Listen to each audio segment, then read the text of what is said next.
started asking myself these questions that really changed my life. Does my stuff make me happy? If I buy more stuff, will I be happier? What really gives me joy? Why wouldn't I want more of that? And did my life have to continue on this downward spiral? Or could I choose to actually create a life that I loved? After all, for 40 years as an interior designer, I've been designing other people's lives all over the country. Why not design my own?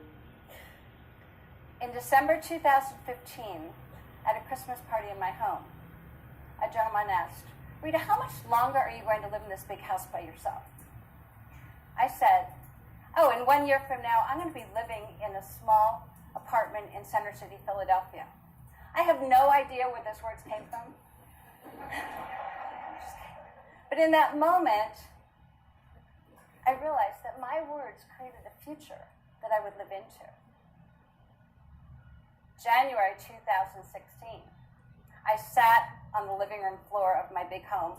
I looked up and I cried. I had no idea where to begin. So rather than making downsizing a project, which is always harder, I decided to make it a game.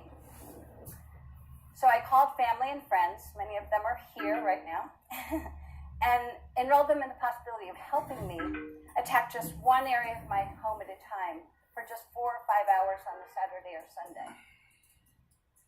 So week by week, for an entire year, they helped me disperse stuff that I'd collected over many, many years.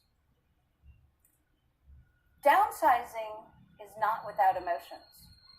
At one point, I found my father's alarm clock, and I could hear him winding it to get up early to provide for our family. As my relationship to stuff changed, the process got easier and easier.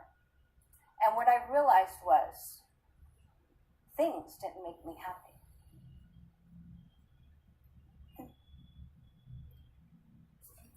A year later, here I am, Center City, Philadelphia, my beautiful little jewel box apartment. I moved from my 5,000 square foot home in the country to 867 square feet in Center City. I gave away 95% of my possessions to people who needed them or wanted them. And I'm living on 5% of what I once owned.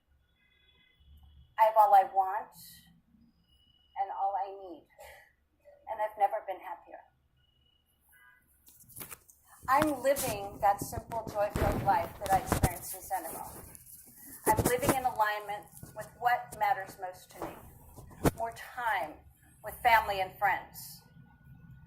More resources, more freedom to travel, to learn, to actually live the life that I designed for myself.